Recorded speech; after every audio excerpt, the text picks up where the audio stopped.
The Sd.Kfz-2, or best known as the Kettenkrad, is one of the most collectible and unique vehicles of World War II, and there are hundreds around the world in museums and in private ownership.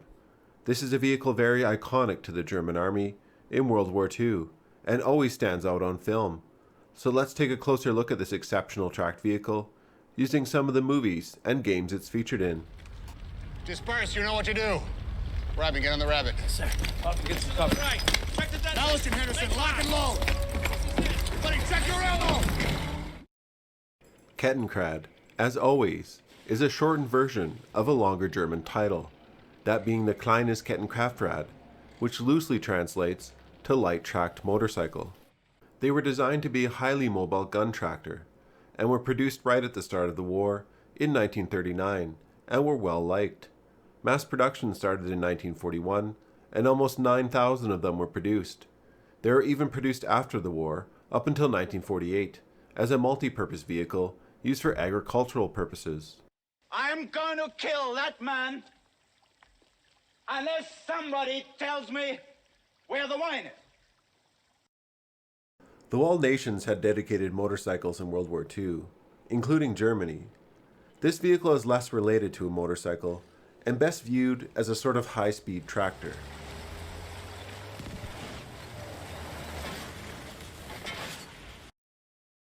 On film, the Kettenkrad is seen in a number of different settings, and there are no real issues with how it's used, besides maybe towing a V-2 rocket in the movie Escape to Athena. The Kettenkrad was very diverse in its roles: a vehicle for transporting 2 soldiers, supplies, laying phone line, or towing some surprisingly heavy loads, including aircraft, though more usually small howitzers or anti-tank guns. We're going to fight, and we're going to fight right here. Put that gun up the road! I want a meeting of platoon commanders within half an hour. Apparently, the Kettenkrad is also useful for exploring ruined cities, as is the premise for an entire anime centered around this vehicle, titled Girl's Last Tour. If you're into Japanese animation, this might be worth checking out.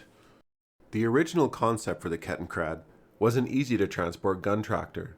The vehicle was small enough to fit inside the hold of a Ju-52, and it weighed just over 1,500 kilograms. It was also considered mobile enough to aid mountain troops.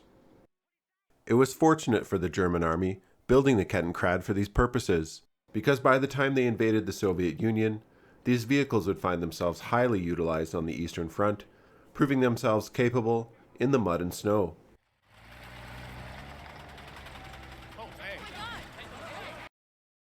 The Kettenkrad, though looking top-heavy, is actually a little more stable than it looks, given the majority of its weight is in the tracks, low to the ground.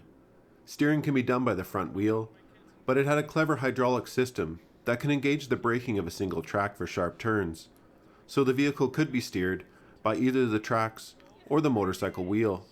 In extreme off-road conditions, the Kettenkrad could even run without a front wheel installed, handy in certain situations.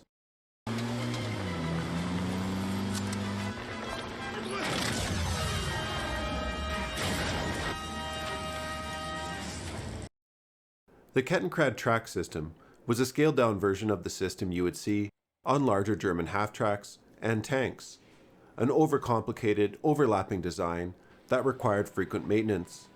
The engine, however, was a simplistic 4-cylinder Opel car engine that was both easy to produce and repair. It produced 36 horsepower, allowing this vehicle to go to speeds upwards to 70 kilometers an hour, for drivers brave enough to do so. Good luck, Robin. I don't need any luck, Sarge. I was born lucky. Soldiers found the Kettenkrad a useful, fast-moving, and small target. Though they were certainly soft targets, they could be used for reconnaissance, running messages, and moving wounded soldiers off a battlefield. They were even reported to be more ergonomic to drive than one might think.